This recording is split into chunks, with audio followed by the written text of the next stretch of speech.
guys. Tandaan na tayo.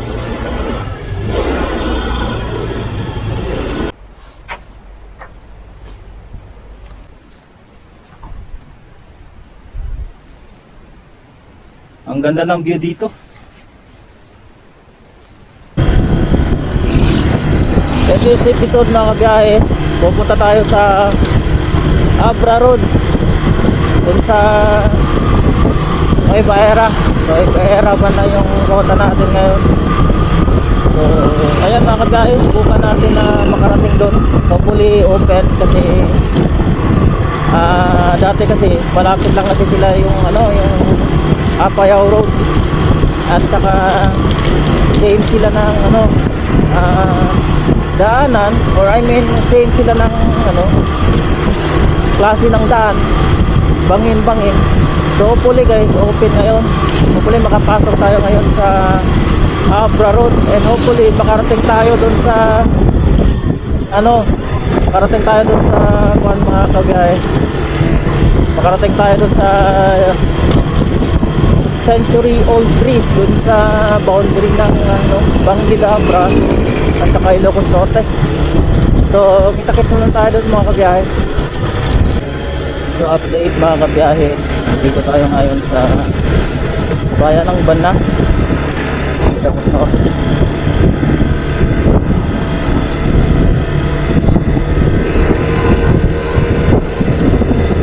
Hiling pa ba dito?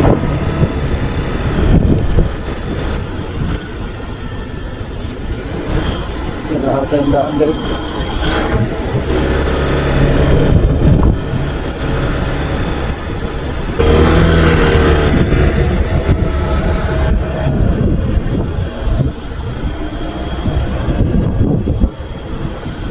Turn left down. Oh, may arko dito guys.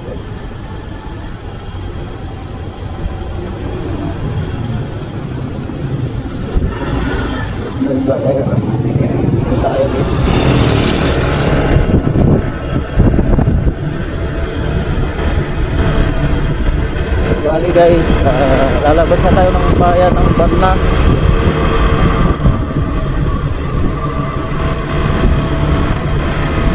Punta na tayo ng bayan ng Nueva Ecija. Then wala doon sa Nueva Ecija guys, aakyat na tayo doon sa aakyat na tayo doon sa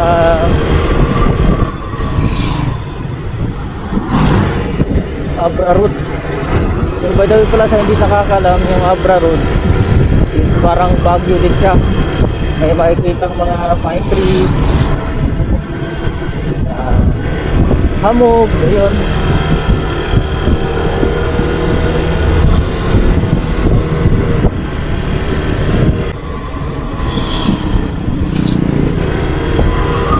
Saka guys, ganda dun. Actually nakapunta na ako dun sa Nueva Ecija, I mean sa Abra Road dati. So wala akong hindi pa ako nagmo-motovlog noon. So yung content ko noon o travel, actually same lang dito guys.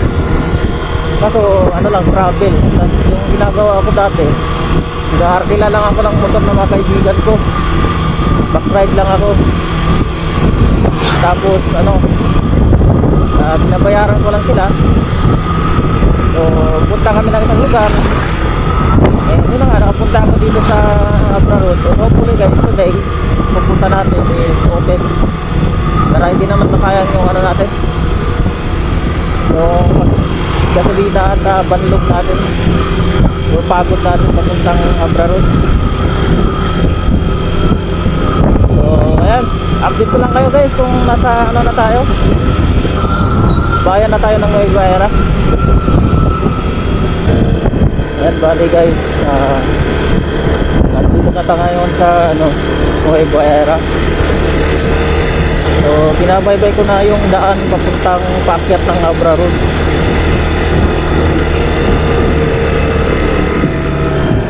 At yung daan na natin guys. Tuloy ito siguro yun kasi ano, medyo matagal na siya hindi nakapunta dito eh. Wala, malimutin tayong tao. So hopefully sakto nung daan-daanan natin.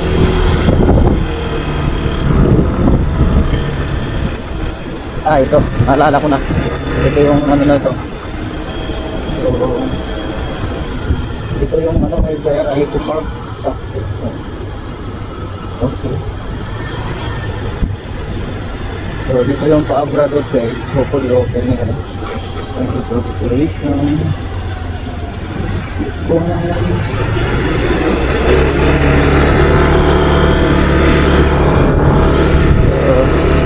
Eto na guys, backyard na tayo sa Abra Road. Pupuntahan natin yung ano, century old dito sa Nueva Ecija, boundary ng Abra at Ilocos Norte. So dito pa lang mga kabiyahe, ramdam ko na yung lamig. Kasi mataas tong ano eh, mataas tong area.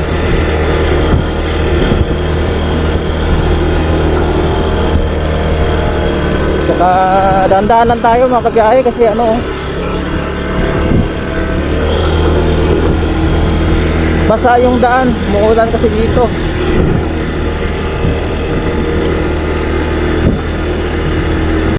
Ayan guys, masyadong ano, mahamog ngayon. Unlike sa unang punta namin dito guys, ano,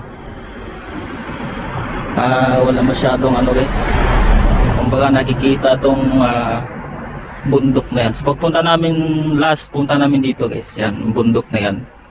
Walang hamog na ano yan, walang fog nung bumalot dyan. So nakita namin noon yung yellow na mga grasses. Mga grass. So dati guys, dito pinark namin yung sniper ng kaibigan ko nga si Aldrian. So shout out kay Aldrian Rapanan nga, andun na ngayon sa Macau.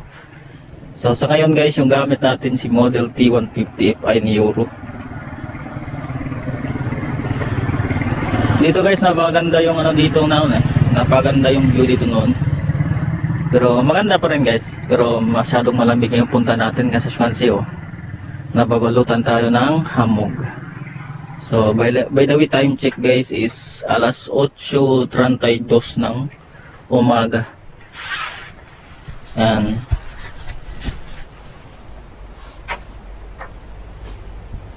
So ayan guys, kita-kits tayo dun sa taas. Kasi malayo pa yung babiyahin natin. So ito guys, bungad lang ito. Ang ganda. Ayan. Ganda guys. Welcome to Abra Road. So by the way, nasa Nueva Ecija pa tayo. Pero ang ganda ng kabundukan dito mga biyahe. Kung pupunta tayo dito, hindi kayo magsisisi. Tara guys, medyo malayo pa yung tatakbuhin natin.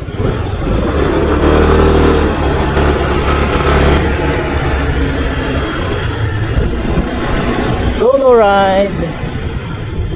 So ganda ng view dito guys oh. Ang ganda.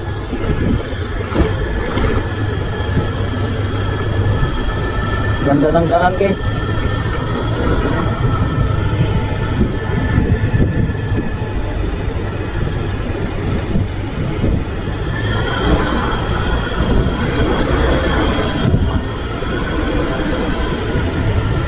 So by the way pala mga kabiyahe, sa di pa nakasubscribe dyan sa aking YouTube channel at nakapalo sa aking Facebook page, so ayan mga kabiyahe, mag-follow na kayo. Kung gusto ko kayong i-tour dito sa Ilocos Norte, at hindi lang sa Ilocos Norte mga kabiyahe, pasyal ko kayo buong Pilipinas kung kaya ng ating Model T, diba? So sana ay suportahan niyo ang aking channel na to. So by the way pala guys, kung pupunta kayo dito, dapat andaan lang kayo kasi marami mga bangin. May mga part na maganda yung daan, may part din na lubak.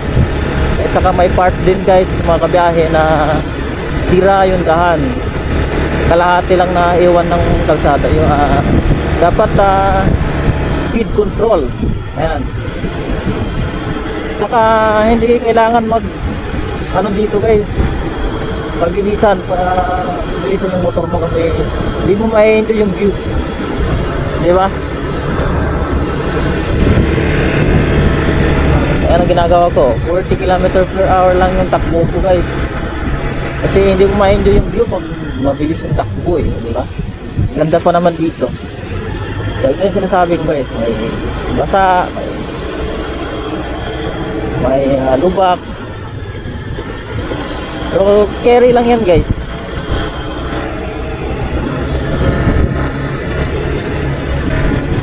Buti hindi na mahabol ng mga nangmumotor. Okay lang naman yun. Ano ba yung nag-wave hand sign siya? Anong sign yun guys? Nakita niya ba yun? Nakasakay ng 4 wheels.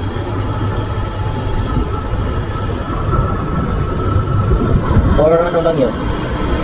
Greeting.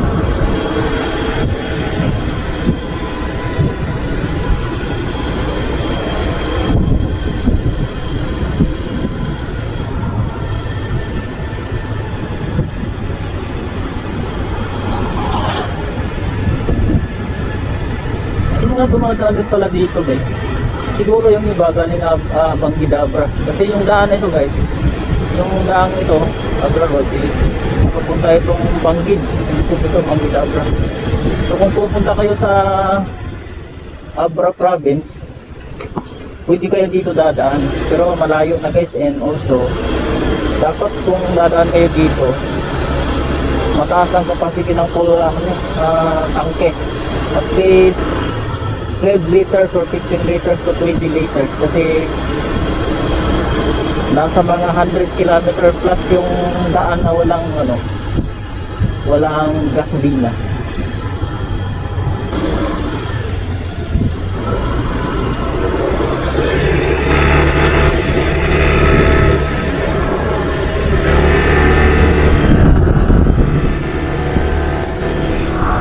Ganda. Kung pupunta kayo dito Abra Road mga kabiyahe, mga guys, hindi kayo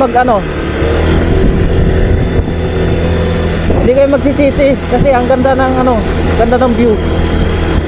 Parang nasa ibang bansa ka. Saka malamig yung klima dito. Sa-cover mo tayo dito guys. Ayan.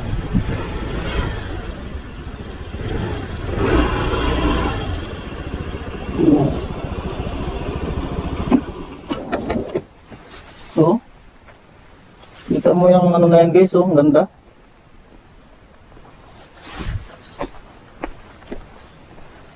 Ang ganda na diba? Very beautiful.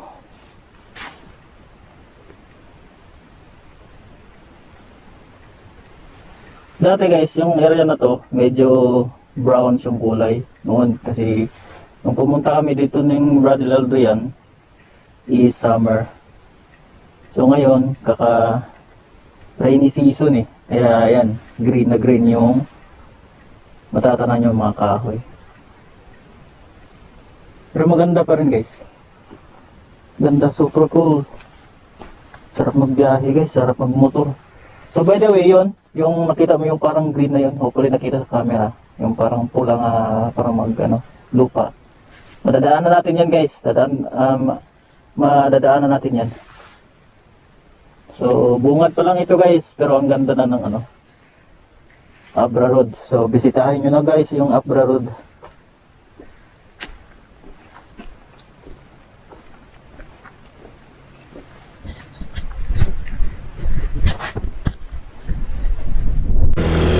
Kailangan ko pa i-maneuver kung mga tayo ng baka. Oh, dami.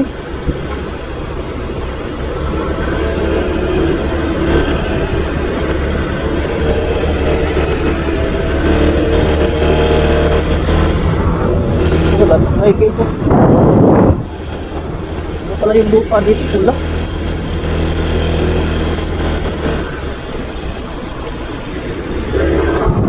Poste ng kurente, ano ba? Hindi pa naayos. Buti na kuryente dito, no?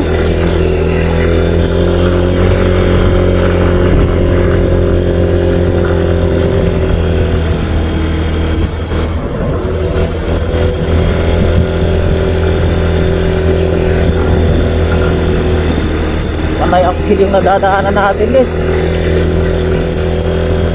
Siguro kaya bumalik yung naka 4 wheels kasi ang daming tae madadaanan. Ano naman, yung 4 wheels hindi ka talaga man-overshoot. Nagkalat pa naman itong mga dumi ng hayop dito.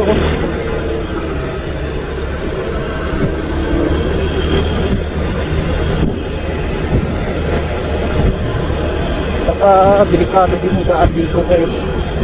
So kasi may bitak yung nadaanan natin. Halos po kung ano, isada.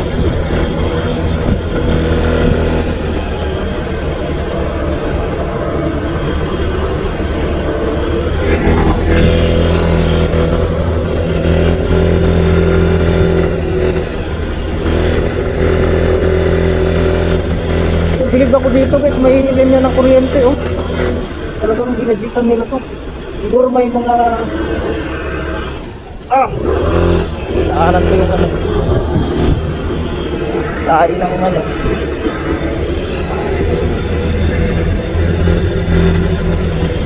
siguro may mga plano yung mga businessman dito magtayo ng coffee shop, kainan talagang ginagaya ito buwan ngayon lang na hindi masyado kasi siguro dahil na rin sa may klase na kasi pumunta kami dito guys may COVID pa ngayon wala na kasing COVID kaya medyo busy tayo mga tao.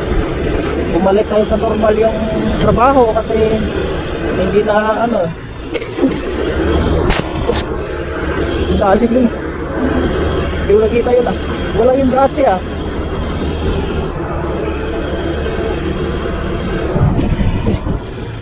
Tapos dito guys.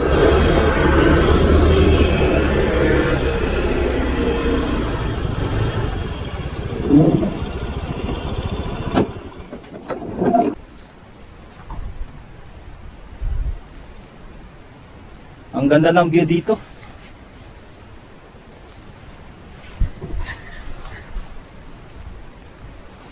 Welcome to Abra Road.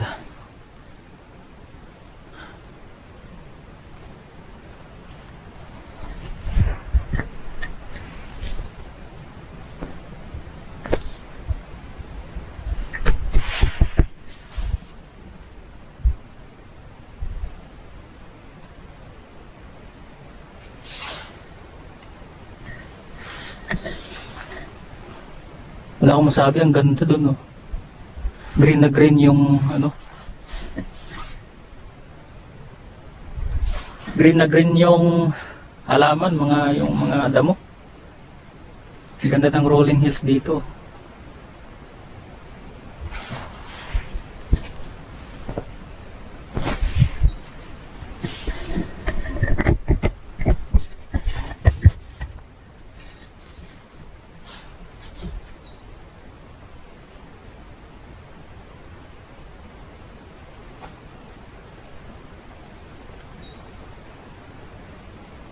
Ganda mga kabiyahe.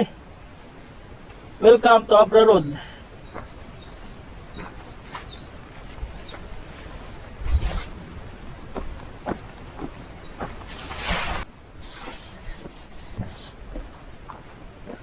Dati guys, sumakit kami doon. Pero basa kasi yung lupa. Kaya nakasapatos tayo. Kung madumihan yung sapatos natin. So mula dito guys, matatanaw nyo yung buong bayan ng Nueva Era. Yan oh. Yan yung puti na yan guys, yung pulang mga lupad na daanan natin yan. Hanap na tayo ng magandang angulo mga guys.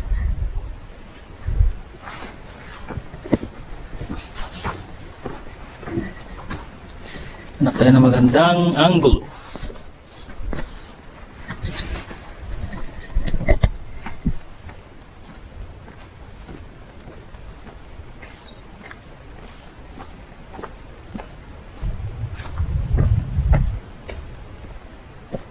Hindi ko lang alam kung bakit wala nang pumupunta dito guys oh. Grabe guys, mga 30 minutes na akong nagtambay dito. Wala pa rin akong makitang mga motorista or nakaban or naka-four wheels man lang na dumadaan. Siguro guys, takot sila sa mga sira nga daan. Pero okay din naman. Talagang wala nang umaakyat dito guys. Nakakalungkot naman guys.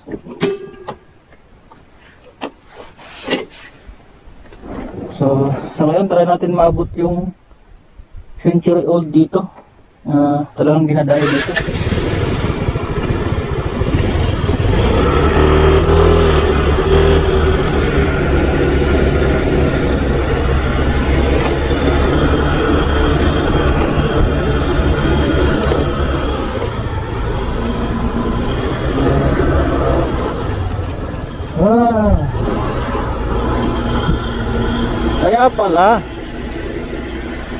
Kaya pala bumalik yung four wheels dahil sa daan na to.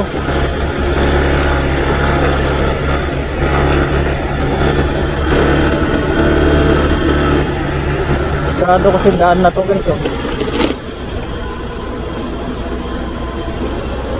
Saka wala na ata kung ano pupunta dito guys.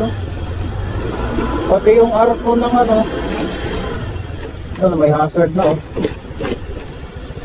landslide hazard area.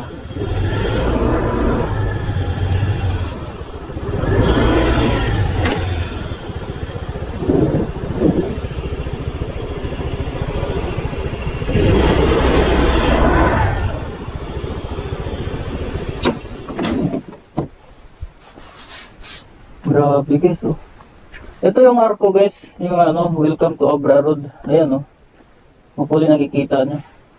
Wala na Ilocos Norte. Ayan highways boundary Abra Ilocos Norte Road. Ayan dati nakatayo yan, ngayon wala na. So hindi pa nila naayos guys. Saka may hazard dito nakalagay na landslide prone ay landslide hazard area.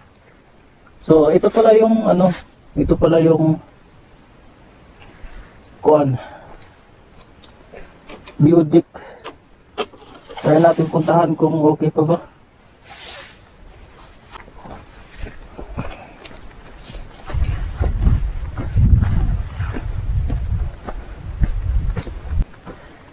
Yan, dito na area guys. Maraming pupunta dito nagka-camping. So ngayon wala na.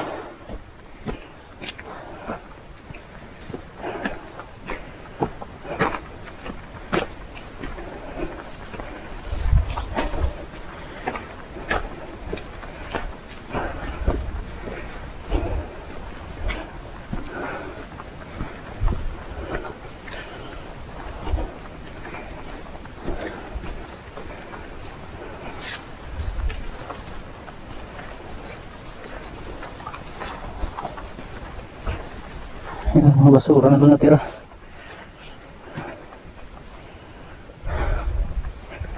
Dito sila guys nagka-camping dati, pero ngayon wala na. Simula dito guys makikita mo yung magandang view. Ito dito kung banda.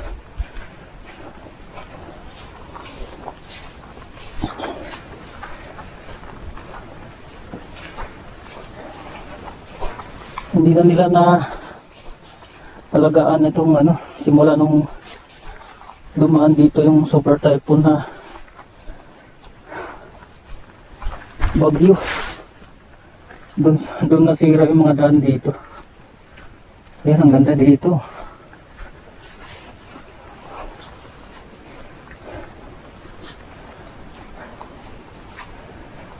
Yan, doon tayo dumaan kanina guys. Ganda dito.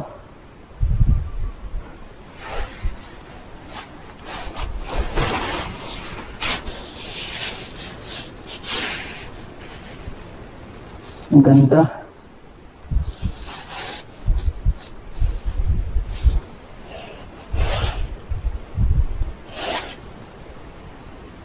guys, oh, ang ganda. Maraming mga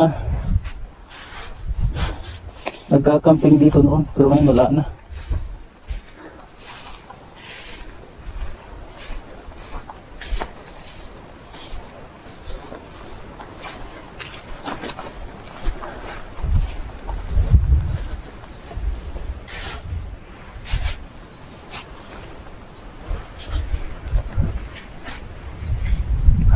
Ang ganda ng simoy ng hangin.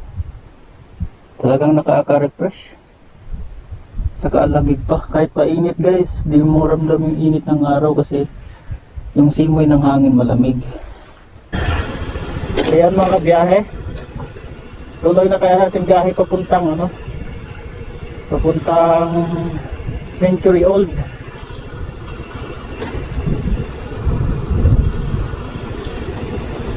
Ayan guys, kanina pa akong naghintay doon. Talagang walang pumupunta dahil sa daan. Hindi pa maganda yung daan dito. Dahil po kasi sa bagyo. Ayan o. Ayan sira.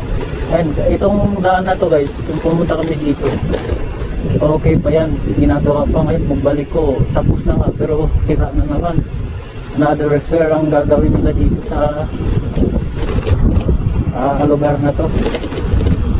Pero pag motor, okay guys, makakadaan kayo dito. Pero pag puro wheels yung gamit nyo, wala. Kailangan yung magmotor. Dahan-dahan, maraming bato.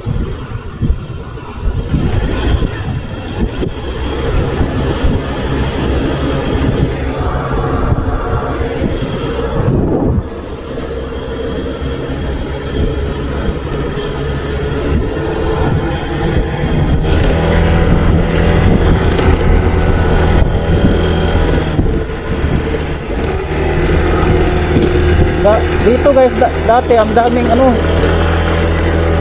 pupunta dito. Ngayon magana. Yan o.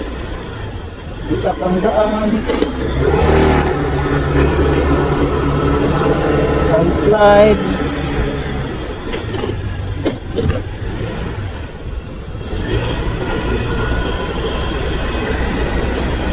So for now guys, kung naka 4 wheels kayo, hindi ko isasuggest kung pupunta kayo dito. Kasi ang daming sirang daan dahil siguro may lindol pa, bagyo. Ayan umangat yung daan.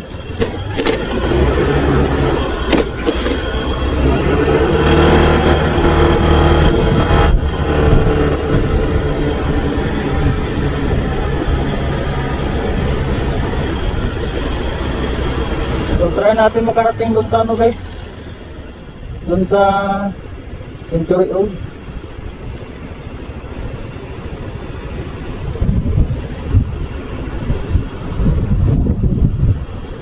May bahay dito. May nakatira pa kaya dito? Hindi, parang wala na. Siguro yung gumawa ng bahay na yan, yung mga trabante dito, yung nakabiti na politics, gumagawa sila ng kalsada. Yun ang daming bato. Hindi pa siguro naharap ng local government ng Rivera na maglinis dito. Siguro ako pa ata yung nangahas na pumunta dito sa Abra Road. Ayan ang meron pa lang punta rin dito. Naku, this is it. Bukak guys, ay putik.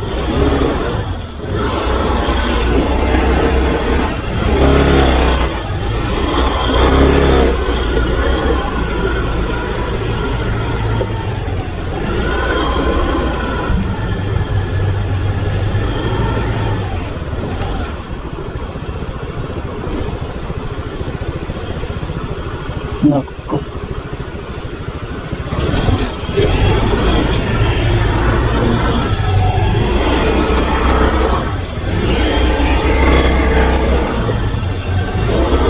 Dulas guys. Tandaan tayo. Malambot yung lupa. Ayun. Poste ng kuryente. Baharang sa daan. Kaya sa ngayon guys, hindi ko sinasuggest na pumunta kayo dito.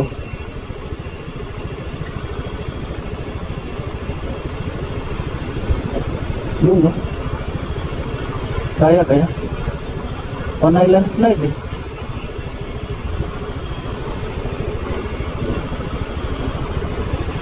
Panay landslide yung dadaanan natin.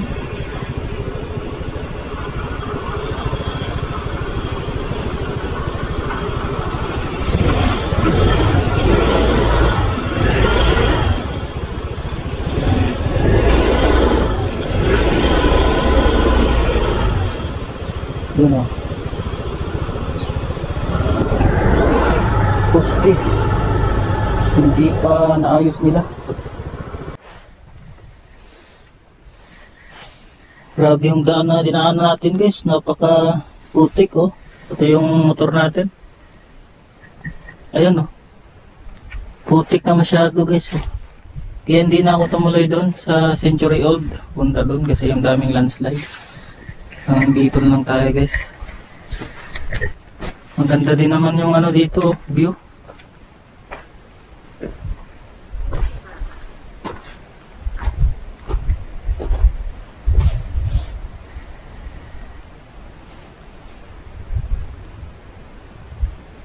Yan o. Kita na yun, bundok na yun. Ganda siguro mag-hiking doon. Pansin ko dito guys, maraming mga unggoy. Kasi sa daan, di ko lang nabidyohan.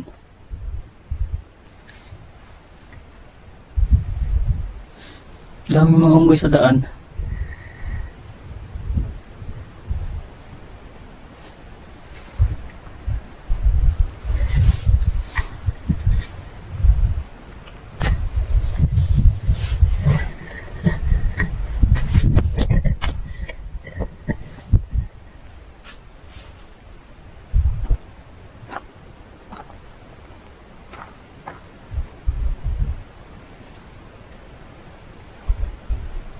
So, first time natin nakapunta dito sa Abra Road. Actually, first time ko pumunta dito sa Abra Road guys na solo ride. Nakasama natin yung Model T ni Euro. Ayan o. Wala akong masabi sa motor na yan guys, kahit sinasabi nilang sirain daw, China bike. So actually si Euro guys, hindi naman siya China bike. Taiwan made po yung mga parts niya. Dito lang sa Pilipinas binuo. So sa di nakakalam, si Euro Model T is Philippine brand siya. Owned by Mitsubishi, by MMPI. So sulit yung Model T natin. So nakaakyat dito sa Abra Road.